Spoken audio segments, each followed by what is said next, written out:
တချိန်ကရွှေအောင်တောက်ပတဲ့စင်းမြင့်နေတဲ့မှာပရိသတ်ပေါင်း16000ရဲ့အားပေးတဲ့တွေကိုရရှိခဲ့တဲ့အမျိုးသမီးတယောက်ကအခုချိန်တော့အေးဆက်တိတ်ဆိတ်တဲ့တန်နိုင်ရဲ့နောက်ွယ်မှာအမောင်တူနဲ့တူတူရုန်းကန်နေရပါတယ်။သူမကတော့အားလုံးတိကျတဲ့မော်ရဲတင်စာဝင်းကျော်လေးဖြစ်ပါတယ်။ဘွာရဲ့အထွတ်ထိပ်ကိုရောက်နေချိန်မှာပဲနိုင်ငံရေးလိုင်းလုံးတွေကြားနိုင်ငံတော်ကြီးညိုပြည့်စုံမှုဆိုတဲ့ပုံမှာနဲ့သူမရဲ့လွတ်လပ်ခွင့်တွေကရုတ်တရက်ဆိုသလိုအဆုံးသတ်သွားခဲ့ရပါတယ်။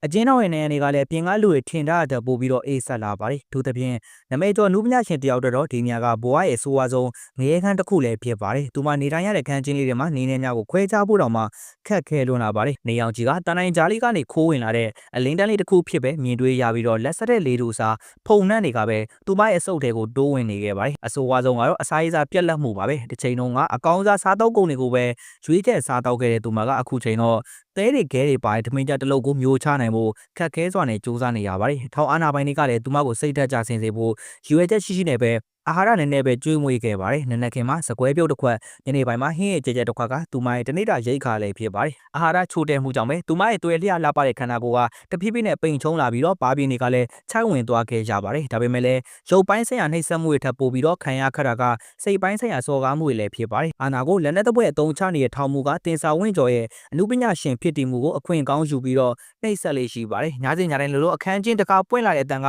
သူမတို့တော့တေမင်းရဲ့ခြေတံလိုပဲဖြစ်ပါတယ်။မင်းကမင်းသမီးပဲငါ့ကိုဖြော်ပြပေးရမယ်ဆိုတဲ့အမိန်ပေးတဲ့နေအောက်မှာသူမရဲ့ဂုံတိတ်ခါတွေကနင်းချေခန်းနေရပါတယ်။ထောင်မှုအဖော်ပြင်းနဲ့နေပေးနေရတဲ့အချိန်တိုင်းမှာသူမရဲ့မျက်ဝန်းတွေကမျက်ရည်တွေကလည်းအတန်တိတ်စီးကြနေခဲ့ကြပါတယ်။ညနေတဲ့အချိန်တွေမှာအခြားကျင်းသားတွေရဲ့ငိုတန်တွေညီးတွားတန်တွေကိုနားထောင်ရင်းနဲ့ပဲသူမအတိတ်ကိုပြန်လဲတန်းတာမိပါတယ်။ရောင်းစုံမီးဆိုင်တွေလက်ခုပ်တန်တွေနဲ့သူမကိုချစ်ကြတဲ့မိသားစုဝင်တွေကိုသတိရတိုင်းရင်ထဲမှာစိုးနေရပါတယ်။သူမကဘာမှခဲလို့လဲလွတ်လပ်စွာထုတ်ဖော်ပြောဆိုခွင့်ကဒီလောက်တော့ပြစ်မှုကြီးသလားဆိုတဲ့မေးခွန်းတွေကသူမရဲ့ခေါင်းထဲမှာအစီအပေါ်လာတတ်ပါတယ်။ဒါပေမဲ့လည်းဒီလိုညှဉ်းပန်းနှိပ်စက်မှုတွေကြားတွေကပဲတင်စာဝင်းကျော်ကစိတ်ဓာတ်ကိုခိုင်မာအောင်လို့စူးစမ်းနေရပါတယ်။ငါခန္ဓာကိုယ်ကိုနှိပ်စက်လို့ရပေမဲ့ငါ့စိတ်ဓာတ်နဲ့ယုံကြည်ချက်တွေကိုတော့ဘရောမှဖျက်ဆီးလို့မရဘူးလို့သူမကိုသူမအမြဲတမ်းအားပေးနေခဲ့ကြပါတယ်။တနေ့မှာတော့ဒီအမောင်တူတွေပျောက်ကွယ်ပြီးတော့လွတ်လပ်တဲ့ကောင်းငင်အောက်ကိုပြန်ရောက်ရမယ်ဆိုတဲ့မျှော်လင့်ချက်လေးကပဲသူမကိုအသက်ဆက်ရှင်ဖို့ခွန်အားပေးနေတာလည်းဖြစ်ပါတယ်။ဒေဇာဝဲကျော်လို့ပြောလိုက်ရင်တော့ကျွန်တော်တို့အားလုံးရဲ့မျက်စိထဲမှာပြေးမြင်ကြတာကတော့သူမရဲ့ပြေးစုံလုံးလာတဲ့ခန္ဓာကိုယ်အချိုးစားနဲ့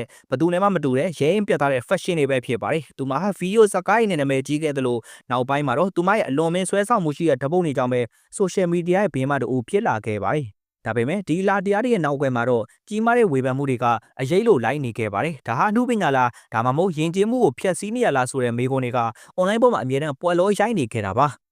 လွန်ခဲ့တဲ့နှစ်နိုင်ငံကိုပြန်ကြည့်မယ်ဆိုရင်တော့တင်စာဝင်းကျော်ကပထမအဆုံးအချိန်ဖြစ်နေဥပဒေရဲ့ရေးယူမှုကိုခံခဲ့ရပူပါတယ်။အဲ့ဒီတုန်းကတော့ခန္ဓာကိုယ်အလှပကိုအသားပေးထားတဲ့အပြာရောင်ဗီဒီယိုဖိုင်တွေနဲ့ဓာတ်ပုံတွေကိုအခါကျေးငွေယူပြီးကြည့်ရှုရတဲ့ platform တွေမှာတင်ဆက်ခဲ့ရဲဆိုတဲ့ဆွဆွဲချက်နဲ့အကျဉ်းချခံခဲ့ကြတာပါ။အဲ့ချိန်တော့ကသူမရဲ့ပရိသတ်တွေကစိတ်မကောင်းဖြစ်ခဲ့ကြသလိုသူမကျင်းတော်ကနေပြန်လွတ်လာတဲ့အခါမှာလည်းပရိသတ်တွေကဝိုင်းဝန်းကြိုဆိုခဲ့ကြပါတယ်။အားလုံးကထင်ခဲ့ကြတာကတော့တင်စာတယောက်ဒီတင်ကစားကိုယူပြီးတော့သူမရဲ့လမ်းကြောင်းကိုပြောင်းလဲသွားမယ်လို့ထင်ခဲ့မိပါတယ်။ဒါပေမဲ့လည်းထင်မှတ်မထားတာတွေဖြစ်လာခဲ့ပါတယ်။အကျဉ်းတော်ကနေလွန်မြောက်လာပြီးနောက်ပိုင်းမှာလည်းတင်စာဝင်းကျော်ကသူမရဲ့ယုံကြည်ချက်ဖြစ်တဲ့fashion လွတ်လပ်ခွင့်ကိုပဲဆက်လက်စုပ်ကင်ထားခဲ့ပါတယ်။သူမရဲ့လူမှုကွန်ရက်စာမျက်နှာထပ်ပေါ်မှာတော့အရင်ကထပ်ပို့ပြီးရဲတင်လွန်တဲ့မြန်မာရိုးရရင်ကျေးမှုစံနှုန်းတွေနဲ့လုံဝကိုစန့်ကျင်နေတဲ့ဆက်စီဆက်ဆန်ဓာတ်ပုံတွေကိုပဲစရိုက်ဆိုသလိုဖော်ပြလာခဲ့ပါတယ်။အခုတစ်ခါမှာတော့အာနာပိုင်တွေဘက်ကနေနှုတ်ပိတ်မနေတော့ဘဲနဲ့ပြက်ပြက်တတအရေးယူလိုက်ပါပြီ။မြန်မာရင်ကျေးမှုကိုစော်ကားရောက်တယ်ဆိုတဲ့အချက်အပြင်အများပြည်သူအကျဉ်းစာရိတ္တပြတ်ပြားစေမှုကိုအားပေးရဲဆိုတဲ့ခေါင်းစဉ်နဲ့သူမကိုထပ်မံဖမ်းဆီးလိုက်တာလည်းဖြစ်ပါတယ်။ဒါကအမှုပညာရှင်တယောက်တော့အလုံးကိုရင်နာစရာကောင်းလာတဲ့ဂုဏ်သိက္ခာထိခိုက်မှုလည်းဖြစ်ပါတယ်။ဒီသတင်းကပြန်နဲ့သွားပြီးတဲ့နောက်မှာတော့လူမှုကွန်ရက်ပေါ်မှာအမြင်နှမျိုးကွဲပြားနေခဲ့ပါတယ်။တစ်ဖက်ကတော့မိန်းကလေးတယောက်ရဲ့ကိုယ်ပိုင်လွတ်လပ်ခွင့်ကိုပိတ်ပင်တာကခေတ်နောက်ကျရဲ့လုပ်ရဖြစ်တယ်လို့တင်စာဝင်းကျော်ဘက်ကနေမမက်ရက်တီပေးနေကြပါတယ်။ဒါပေမဲ့လည်းအခြားတစ်ဖက်မှာတော့မိမိတို့နိုင်ငံရဲ့ထုံနှက်စင်လာကိုမလေးစားတဲ့ဘသူကိုမဆိုအရေးယူတင်တယ်အမှုပညာရှင်ဆိုတာလူငယ်တွေအတူရမယ်စံပြပုဂ္ဂိုလ်ဖြစ်တယ်လို့ပြင်းပြတဲ့ဝေဖန်နေကြပါတယ်။တကယ်တော့တင်စာဝင်းကျော်ရဲ့ဖြစ်ကလည်းအမှုပညာနဲ့ယဉ်ကျေးမှုရာကတင်းငယ်လာတဲ့စီတစ်ခုကိုဘသူကဘလို့တတ်မှတ်မလဲဆိုတဲ့အငင်းပွားမှုကိုပြန်လဲမီးမောင်းထိုးပြလိုက်တာလည်းဖြစ်ပါတယ်။အလာတရားဆိုတာခန်းစားတဲ့သူပေါ်မှာမူတည်နေရဆိုပေမဲ့လည်းနေထိုင်တဲ့လူအဖွဲ့အစည်းရဲ့စံနှုန်းတွေကိုလည်းမျက်ကွယ်ပြုလို့မရပါဘူး။တင်စာဝင်းကျော်တယောက်ဒီအခါမှာရောဥပဒေရဲ့ရေးယူမှုကနေဘယ်လိုမျိုးရင်ဆိုင်ကြော်ပြတ်မလဲ။သူမရဲ့နုပညာခီးလန်ကဒီနေရာမှာတင်ရက်တန့်သွားမလား။ဒါမှမဟုတ်ပုံမတောက်ပရဲ့သင်ခန်းစာရင်းနဲ့ပြန်လာမလား။ပရိသတ်ကြီးကဘလို့ထင်မြင်မိပါသလဲ။နုပညာရှင်တယောက်ရဲ့လွတ်လပ်ခွင့်နဲ့ရင်ကျေးမှုထိန်းသိမ်းရေးဘယ်ရာကပိုအရေးကြီးရလို့ထင်မြင်မိပါသလဲ။ကိုယ့်အမြင်တွေကိုလည်း comment ထဲမှာပုံမှန်လေးရေးသားသွားခဲ့ကြပါအောင်ခင်ဗျာအခုလိုမျိုးစိတ်ဝင်စားစရာသတင်းထူးတွေကိုနေ့စဉ်တင်ဆက်ပေးနေတဲ့ကျွန်တော်တို့ရဲ့ channel လေးကိုလည်း subscribe လုပ်ထားကြဖို့မမေ့ပါနဲ့ခင်ဗျာ